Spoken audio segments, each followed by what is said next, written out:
Welcome to the Coaching Index podcast. Honest conversations between coaches, practical insights, knowledge, ideas, impact. I guess we can start with how did you start getting into refereeing? Because it's kind of obviously like a different pathway to most people. I haven't met a person that like would play soccer and then they retire or not play anymore and go, I want to be an official. I've never met someone that's done that. So I want to know your story because you started at a young age and you've like progressed really, really far and really well. I believe that I've seen you ref as well and how good of a ref you are. So I want to know your journey. Like, how did you get into refereeing? So I first, I got into soccer through my dad when I was like 5 years old. He would always have the TV blasting out loud, Barca versus Madrid games blasting out loud. And I would always love enjoying watching soccer with him. And his team was Barca. He loved Messi. So I got into it. Started playing at 6, 7 in Jordan. I lived there. And and then I kept playing. And then at 9 years old, I decided to join a club in Jordan. I started playing. I was like, oh my God, I'm a pretty good player. Like, I'm a baller. So I was like, all right, I'm going to keep playing. So then life happened and I moved to the United States. I came to Utah. So then I was like, all right, I got to get back into playing. So then I joined a club called Utah Glory. I played with Utah Glory for like 2 seasons and I didn't really like it. It wasn't like it was a complete change. The style of play, the people, the language, the food, it was everything. Like it was everything. So I didn't like it. So then I decided to go play for Blue Knights. It was closer to my house. I lived in Sandy. It was cheaper. It made more sense. So I joined Blue Knights. And then I played with them for another season. And then I was like, you know what? Like, I'm gonna try reffing because I went to a game one day and oh man, that referee was not trying. There was no urgency. That's why I got upset. I was like he's not even trying. Like, come on. Like if you miss a call and you're trying, like that's completely different. But he wasn't trying. And I was like I could definitely like do just as good, maybe better. Okay. So I decided, I went home and I immediately looked up how do you become a referee in Sandy, Utah? And the Utah State Referee Committee link, first link on the Google showed up. And I clicked on it and I started going through the website and I was like, oh man, there's a clinic I can take next week. Go in person and take the clinic and here we go. So I signed up, I went into the clinic and I was like, here we go. They started teaching us the laws of the game, everything in person. And then all of a sudden at the end, they were like, if you want to be certified and start reffing, you have to pass this test. And it was a actual test you had to take in person, like no online, no open notes, nothing. 100 questions. And you have to put all the answers in this canton. And it was pressure. There was like you had to pass by an 84% or you couldn't pass. So no retakes. Yeah. So I was like, oh, I've got this, man. Like I've played, I know the game, I've got this. US soccer words the test really hard and difficult. And some laws of the game I didn't know I had to learn. And I passed the test, started reffing. First game out, I was reffing, already getting compliments. You're a really good referee. I was like, hell yeah. I loved it. I was 14. I was making $35 an hour. I was like, this is amazing. Like all my other friends were working at fast food places, making $12 an hour. And they were like, I was like, wow, I feel like a millionaire at 14, making that much money. And it didn't even feel like I was working. I was out. It felt like I was running because it felt like I was playing. Like it felt like I was still part of the game. That's why I loved it. And then I stuck with it. I later on um, started meeting new people throughout reffing, started making more relationships with coaches. I started stepping on the field and coaches know me. That's like how much I've reffed. Like I just kept doing it and doing it, experience and over every day. And I loved it. I love it. I still enjoy it. Like my dream is to ref a World Cup game. Like it's just a dream, you know. So there's definitely like definitely opportunities to like get into it and try it out because like I didn't know I would love it. And look at me as a player, I was like, whoa, this is fun. Yeah. That's so cool. A lot of my players currently, we kind of, and Addie's done this as well, but she's pushed them into the referee kind of path to get going. And they said that they haven't enjoyed something so much as being on the sideline and being a ref. Obviously, they're in those grassroots kind of games, so there's a little bit less pressure. But they've absolutely loved it. And then obviously, like you said, it's good money. Like it's good money for them to do it, especially kids, and especially like you said, as a 14-year-old. So what gets you coming back year after year? Because obviously there's always bad experiences. Officials get a bad rap sometimes, and coaches aren't the best towards them sometimes. So it's like, what brings you back year after year? Because there's some stuff that happens with me in coaching that I'm like, oh my gosh, I'm done. Like I don't want to do this anymore. And then something brings you back. What brings you back year after year? Honestly, what brings me back is like I get compliments when I referee. And not just that. Like I know when as a referee, when you ref a well done game and you can feel it, you can feel both teams respecting you, respect the calls. Like you can feel the flow and the respect, and it feels amazing, it just feels amazing. Like I didn't know what it felt like till I experienced it. And like I had to ref so many games before I felt it and try so many different ways. And then finally, once it clicks in, it just feels amazing. Like it's it's perfect. And then it's like this is why you want to come back out and do it. Like for example, why do I go out and do U9 games? Like there's sure the money is great, but there's other ways to make money in life. You can make money anywhere. But no, I love it. Like I love going out there. Those U9 kids, you're not really reffing. You're coaching those kids. Hey, keep your feet on the ground, ball behind your head, like stuff like that. Your box is the small one, the big one. The arc is not part of it. Like it's just little stuff. Like I really enjoy doing it. Like, and then some of those guys are ballers, man. They're ballers. Like they've already got it down. They're doing the PSG tactic off the kickoff. I'm like, oh my gosh, like they're under 9. Like, wow. So it's really fun. I just enjoy it. And then like when kids come up and they're like, oh, you ref me 4 years ago. Or they're like, oh, you're like my favorite ref. Like there's nothing that feels better than that, honestly. Like one time I was at Costco and this guy comes up to me and he's like, you ref my daughter's game. And I'm like, I shit the bucket. I'm like, whoops. Like, oh no, like I got scared. And he's like, you did a really good job. I was like, oh, like that's awesome, like nothing feels better than that, honestly. Let's talk about the other side because I feel that needs to be recognized too.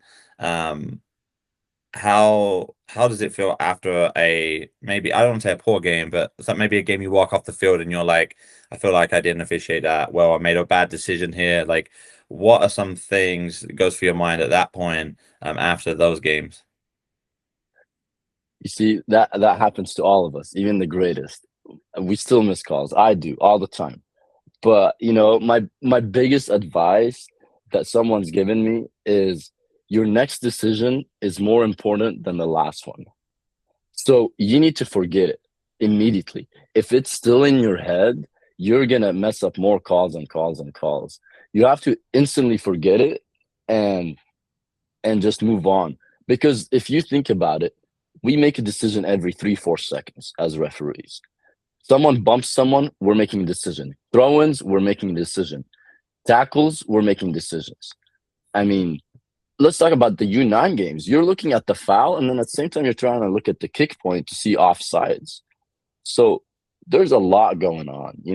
So you can't be mean to yourself, but you have to learn from it at the same time. So yeah, I mean, at the same time, you also have to be coachable. If you're not coachable, you're gonna go nowhere. Yeah, I think most people don't realize that the similarities between refereeing and coaching because we're both doing the same job really. And I brought up in my grassroots courses, I taught two this week. And we talk about deciding, executing, and acting on players and what they have to do. So I'm really intrigued. I always put it in the same boat as officials, because you have to do the same thing. Even though players are deciding what they have to do first, then they execute it, then they act on it, right? Refs do the same thing. So I'm really interested to know, like, what goes through your mind, like when you're about to make a huge decision. Because sometimes it's a split thing. Like Mbappe today, he runs through, gets taken out, split decision PK. And sometimes you feel like maybe it was a wrong call, right call. What goes through your minds in those moments? You make those split decision big calls. You know, honestly, it sometimes it just happens. You don't expect it. And you're like, oh shit, I gotta do it. Like you have to, you know? And sometimes you're not sure, but you don't want to say that and you don't want to show that. So you fake it till you make it. You fake it till you make it. Even if it's the wrong call, you fake it till you make it. And what do I mean by that? The biggest thing there is confidence. If you can show confidence with your body language, whistle tone, running to the spot of the foul or the penalty spot, you can sell the call and it will look amazing. And people don't realize that, but us referees, we do, you know? So even as a coach, if you see a referee calling a PK and he's like, it's not gonna be like, oh my gosh, this guy just ran to the spot, whistled, like he's chest out, he's ready, he's there, he knows what he's doing. So for sure, confidence is number one. Number two, learn from your mistake. Watch your videos. I've messed up penalty kicks decisions, whether I've missed calling it or whether I've called it and it wasn't, or even send offs, red cards, critical match incidents, red cards, no red cards, offsides, no offside. You have to learn from your mistakes and you'll get better. You'll get better for sure. It's fun. No, I remember you sent me clips of like, what do you think here? And that kind of threw me off at first because I was like, I don't want to get it wrong. But then also it's just like, hey, like, what do you think? And then there's always opinion. Like, the first thing I got when we played in the United Champions tournament, I had an official. You definitely know her, I forgot her name, but she refereed our final. And the first thing she said to me was the Harry Kane PK decision that we didn't get. Right. And me and my wife had a huge conversation about this because you got Mark Clattenburg on the TV saying, hey, yeah, they need to go to VAR, it looks like a PK. And then I had my wife sit next to me, being like, it's not even a PK. Like, I don't know why he was going down all of this rules. And so I'm just like, my goodness. So the decision making part for me is crazy because I feel like as we're on decision making, I feel like we think that referees are robots and they see everything and they should know absolutely everything. So my question was going to be to you is what separates you kind of answered it already, so you can re-answer it again, but what separates those experienced referees from the newer ones? Because there will be people listening that will be wanting to get into officiating or are newer referees. What's the difference between what do you do as an experienced referee, or maybe a tip you would give someone as a newcomer coming in? You've already said confidence and stuff like that, but I'm wondering if there's any other answer from you. You know, so for new referees, it's just gonna be mainly repetition. It's just repetition. Like honestly, that's the best way. Repetition by doing it and by watching. Like honestly, you don't even have to watch yourself. Like you don't even have to go out and watch a youth game. Just go out on TV, watch a game, watch the referee, watch what he's doing, watch, read the game, learn it. That's very great. I also think like participate, do games, like do tournaments, do league games, be available. Don't just referee 1, 2 games, you have to do like 10, 20 games to like get a skill down. For example, be like, I'm working on having my signals being crisp today, work on your wrist not bending when you signal, shoulders straight, shoulders out. There's a lot of things you could work on in every game, um And also, like, I've been reffing for 8 years. Like, I referee every single day of the year. I do every single tournament, every league, any league. Like, I will be there.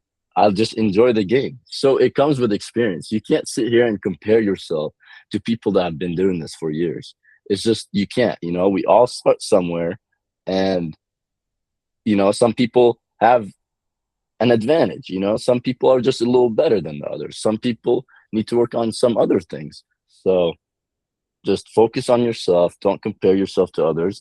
And the biggest thing is be coachable. I really want to shift kind of towards, because something you've been talking about, and I really want to get to this point, is how can coaches help these new officials?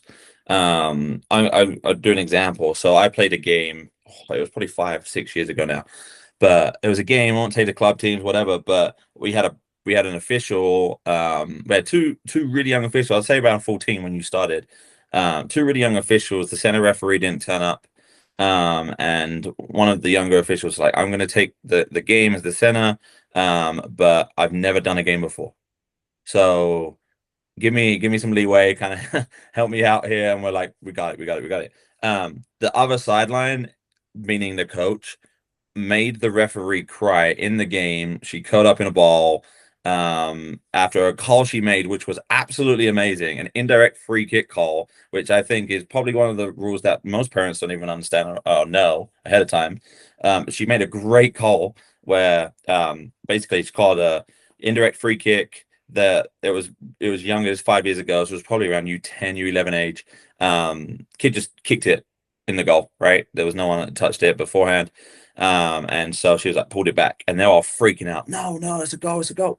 And we're like, no, it's not. And she curled up in a ball. And it was really hard to see, because I never spoke to her after, never seen what she's done. I'm hoping she's still going, but what are something that coaches do? What do the best coaches do that help officials, kind of in the game? I think it all starts with the coaches, to be honest, because the coaches, the kids mirror adults, and then parents will follow the coach's energy, and then the coaches will set the emotional temperature. So it all starts with the coach, right? So for me, is if the coach can tell the referee, hey, you've got this. It's just like any other assistant referee you've done. You're just in the middle. It's the same exact game, same rules. Um, Say, hey, I've seen you referee before. You've done a great job. Stuff like that. Also, it's like, you did a really good job. Or even during the game, like, let's say you disagree with the call he made, and you genuinely disagree. You can be like, hey, ref, you've been doing a great job, but this one we can disagree. Like, you can disagree with respect and still acknowledge he's doing good. That's something, we can disagree. Like, I'm sure we'll disagree if we look at a clip. And also, I don't know how great that works. If you as a coach would go up to the other coach, and like talk to him about the ref. I don't know. Have you ever done that, or like be like, like, stop heckling the referee, or like, she's doing a great job? Like, I don't know how you approach the other coach, but maybe that would help. I don't know. Do you have experiences with that where you've done that? Yeah, I think it's down to the coaches as well to do those things. Because if you see it happen, it's just like bullying. It's like anything, right? You see Yeah. something happen, you don't speak up, it's going to be a huge problem. And so I think it's crucial that coaches do step in. But like I said, like for some coaches, there's teaching the grassroots licenses. There's no conversation on officiating. There's no conversation really around that, and so I always include that conversation in. And then being married to an official is definitely something that it gets you wanting to talk about that. So that's really cool. But yeah, no, I think coaches should absolutely jump in. But you talked about communication between like a ref and a coach. So for me, I've had referees like with you, where there's been some decisions where it's like, hey, asking questions or whatever it looks like, and it's always like, hey, this is the answer, this is what I got, and stuff. Then I've had officials that are like, no, don't talk to me. Mainly, I'm going to say mainly in high school. Um, what can coaches do to help maybe approach a referee? Because the reason that officials do that, in my belief, is because they've had someone that has made their life a nightmare. And so they're just like, no, I'm not talking to you anymore. So what can we do as coaches, maybe before the game or during the game, to make it respectful, but make sure there's a common ground there, that we're there to help the players, but we kind of want answers to these questions we have. For sure.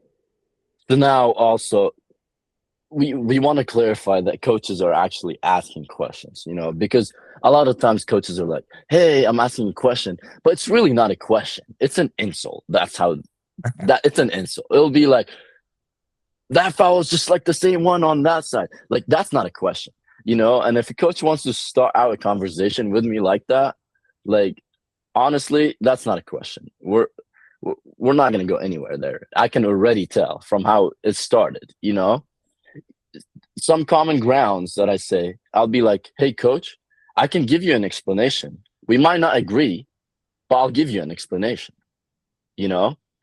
So coaches don't really like that line, but, I'll tell them. Another thing is communication goes big because angles are different on the field. From the sideline, coaches have a different look at the game than from us in the middle. Like, center referees in the middle of the field, sometimes when plays way too close to us, we cannot see it because it's too close. So when the coach is yelling, it's right in front of you, maybe that's why I can't see it, because it's way too close. Like, if you ever notice assistant referees on when play goes to the corner kick, like right next to them, some of them back up like 5 or 6 steps so they can see, because sometimes when it's right on top of you, you can't see, or it's a different angle, you know. So angle is a big factor for me, and it comes with communication. Like, you have to communicate that with the referee and the coach. So another thing is, you don't want to sit here and bring the game in disrepute by just asking your questions as a coach publicly throughout the game. Throughout the game, you want to have a way in communicating. So either it's like a lot of coaches do, hey, may I approach? And then they do it that. And then if the referee says yes, you can approach him, before the game, at halftime, and then talk about it. Another way that really works is on like substitutions when the ball is dead. Like, anytime the play is dead, be like, hey, referee, will you just give me an explanation? Like, I'm pretty sure if you approach it that way, the referee will be willing to talk to you. But when people sit here and say, hey, that was the same as that, like, we're gonna go nowhere there, And then lastly, what I really like is when we talk to the captains and the captains send the message over to the coaches, because the players understand the game. Like, on a high level game, like, the players understand the game, but on a lower level game, you can, as a referee, you can swing by as you're running up the field or down the field or on a possession change, be like, hey, Mitch, everything okay? I do that. I check in with the coaches all the time, and it works. Everything okay? You need an explanation? Like, it works. It works. I think it's how we approach it is really how it matters. It matters. Yeah, it's the same with anything, right? Same with coaching kids. I mean, the way you approach things, Yeah. you're going to lose it. If you've had a player in your team that is never listening to you and is doing bad, you're going to look in that light to most other players, right? And it's going to force that decision. So, no, you mentioned players, so I'm really interested as a player. Growing up in England, respect for officials is just non-existent. But I feel like that's a common is a thing in England that this is when I grow up. It might have changed now because I've been out here for a while now. So, but it's a thing where it was a common. I don't want to say it was an expectation, but the official knew it was coming, and so it was just like a wipe it off the shoulder kind of thing. So as a player, I didn't really understand the official side. So how can players get respect from officials? Addy told me a story today. So Addy is in President's Cup, whatever, in Wichita, Kansas. And she told me today that every one of the players, the U19 girls players, called a ma'am today. And she says that has never ever happened in a game. Like she made a call and be like, "Yes, ma'am," or like talking about, "Hey, what about this question, ma'am?" And they said "ma'am" at the end of it, and she was like, "That just changed her perspective." But I didn't really grow up understanding the official side. So what can players do to earn your respect? Not to get decisions, but like to be respectful on the field, to make it not just a clean game, but kind of a respectful game. Honestly, how I can is I'm trying to work with you. I'm not sitting here. I'm not a police on the field. I'm not an officer on the field. I'm not trying to here police you, you know. I'm here to make the game fair, call the game fair as I can, and I'm not here to throw people out. I wanna be friends with you. So I'll just, you know, relationship, it depends also what you're refing, you know. If it's a boys game and the guys like are close to my age, you know, I'll like talk to them as if they're my age, as if I'm with my friends, you know. I won't talk to them as a referee. If they're little kids, you know, I'll be like, hey buddy, good battle there, good job, you know. Like you have to see and adjust to what you where you're at, what game you're at, where you're at, and you have to adjust, you know. um as respect, man, like it's easy to get respect if you work with me. It's easy. It's very easy. Like just work with me, you know? I'm not gonna sit here and throw you out from your first challenge, but if you do a challenge that's dirty, you know, I might work with you. Okay. I might give you a be firm with you, tell you no more. But if you're gonna sit here and be disrespectful and kick the ball away and then walk away and not stand there when I'm talking to you, you know, like stuff like that, little stuff like that goes a long way, you know. Working with a referee, saying, hey, that's my fault, I'll chill. Hey, like a lot of players that work with you can go a long way. And then at the same, it helps the referee, you know, have a tool on the field. So if the game and the temperature ever goes out of hand, you can be like, this guy's my friend, he's gonna help me. So you go up to him and be like, hey, help me. He'll help you because he helped you. So it's all about relationships of how you approach the referee, and you know how they match their love back, you know, with being biased and showing empathy, you know. Yeah, You know, yeah, you have to. yeah. Um, there's one thing I'm not struggling with, but we've talked about players, we talked about other officials, parent side. So the reason I'm struggling with this is because now my daughter's playing soccer, right? And so as a coach, I'm always there, and I'm telling myself, hey, look, before the game, talk to the officials, everything's respect, talk to my team. Sitting down and watching it as a parent, I feel like it gives a completely different perspective that I've never seen before. And I'm not struggling on what to do as the parent. I've just never seen that before. And I think it's put me in a position of not understanding why our parents are crazy on the sideline, because I don't think that's not the right word, but like seeing it from a parent side now is completely different. Because in my courses and stuff, and just with parents in general before this, I'm just like, hey, respect the official, everything like that. But being that parent on the sideline, like, is has really made me see the different side of it. And I still do the same thing I normally do, but it's just like I need to, like, it takes a little bit more challenge. I don't know if that's because now I'm starting to pay fees and there's a little bit more skin in the game. But like it's definitely changed. So it's just changed to the parent perspective. And I know the answer to this, you know the answer to this, but I think it's really good to hear it. Like, how much does parents really influence the atmosphere of a game? Obviously, So we have the much. zero tolerance. We have zero tolerance now, so we understand. But I think it's good to hear from our official's mouth as well what that does to you, what the sideline and the atmosphere and what the parents can do to an official and to a game. No, for sure. And also, like, I know your point of view about being a parent, because like not necessarily being a parent, but I can say like my niece and nephews have played U9s and 10 in soccer, and like it's a different point of view as a spectator, and you're on that team. You know, it's totally different. So I totally get it. Um, but parents, that's huge. You know, like I said, coaches set the temperature, but it's also the parents. You know, it's either the parents or the coaches that get loud, and then kids start listening to it, the coach starts matching the energy, or the vice versa. Coach starts getting loud, and then the parents starts getting loud. So I think parents, the biggest advice for parents is, the reason they're shouting on the sideline is because they don't know the laws of the game. If they learn the laws of the game, 75% of the shouting on the sidelines will go away. Trust me. Half of the what people are yelling is people not knowing the laws of the game. And it's mainly because they didn't play, they never watched. And I don't know if it's, hey, we want to force our kid to play a sport and that's how they're doing it, or or they actually don't know the laws of the game. Like, I'm not sure. So I've even told UISA, like, when the kids register for the season, make them not be able to register unless the parent takes a test for the laws of the game. No, seriously, that will help so much.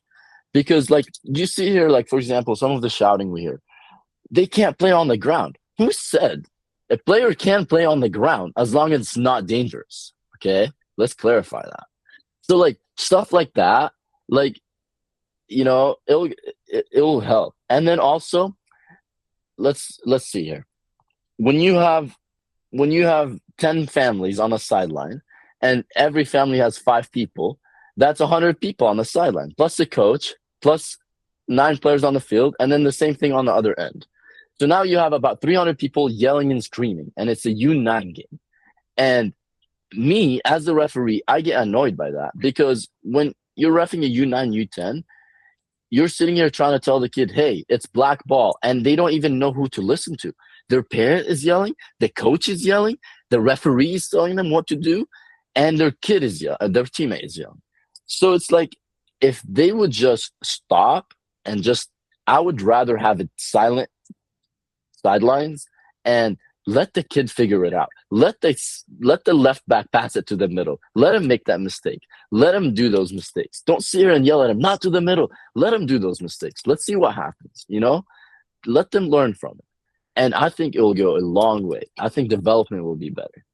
But think about it. As a kid, like, you have 100 people yelling at you. Like, who are you going to listen to? You're not going to listen to anyone, Like, I experience this all the time, every day. I'm always doing those U9s, 10s. I'll enjoy learning those games. And it's just like, parents, they don't know how much, like, they're passionate. I understand they're passionate, but they can cheer. You don't have to not cheer. You can cheer, but there's a difference between cheering and yelling coaching, because technically you have 100 coaches on the sideline, and I bet you it's annoying from a coach's point of view. If you're trying to do a specific thing and the coach parents are saying a different thing, like, even last week, I won't say team names, but I was reffing, and the coaches had an argument with their own parent. He's like, hey, you need to stop and go. Like, let me do this coaching thing.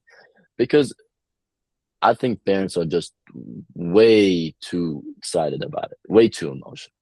They need to relax. Yeah. Like, if you go look at, like, anywhere else outside of the United States, they're playing soccer, really good in the streets. No one's yelling at them. They're just playing for fun, and they're ballers. They're all hoopers. You don't need to yell at a kid to get better. Yeah. I put it down to my personal opinion is I put it down to the money that's involved in the game. I always joke around and say that, youth soccer and you putting your kid in youth soccer is an investment. And so, as bad as that sounds, you want to get something out of it. And so, when I think it's the same thing with money, if you don't see your investment, it's turning a profit, you start getting frustrated. And I can see from my side, sitting down as a parent, why this stuff happens. And this is why I want to talk to you and officiating, because everything that you said is drawn the same line as just coaching.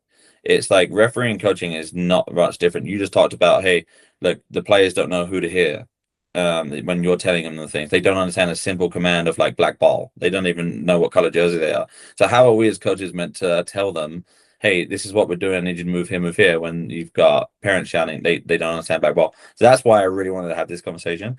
I don't want to focus on the negative so much, because I feel like that's always there.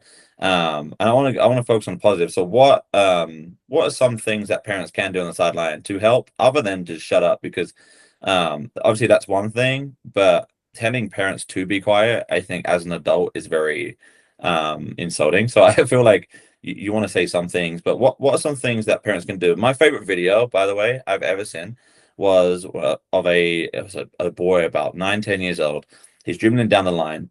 Player comes, wins the ball, like slide tackle, like just wins the ball. A great tackle, like amazing tackle. And the parent is obviously recording it, and she's like, "Hey, that's a foul, that's a foul." And the kid gets up and goes, "Mom, shut up," and then runs off. And that's the best video I think I've ever seen, because I think obviously the power from the player to the parent is a lot different.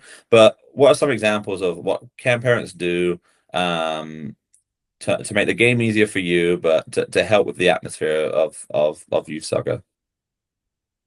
I think um they can for sure positive statements, like good job, ref. And I feel like they're pretty good at it. Like, I'll be honest with you. The parents are pretty good at telling you good job when you do a good job. Like, I'm pretty, like, I'll say that. They're pretty good at it. I get that often. Um, but maybe they need to say it during the game, like a heated moment.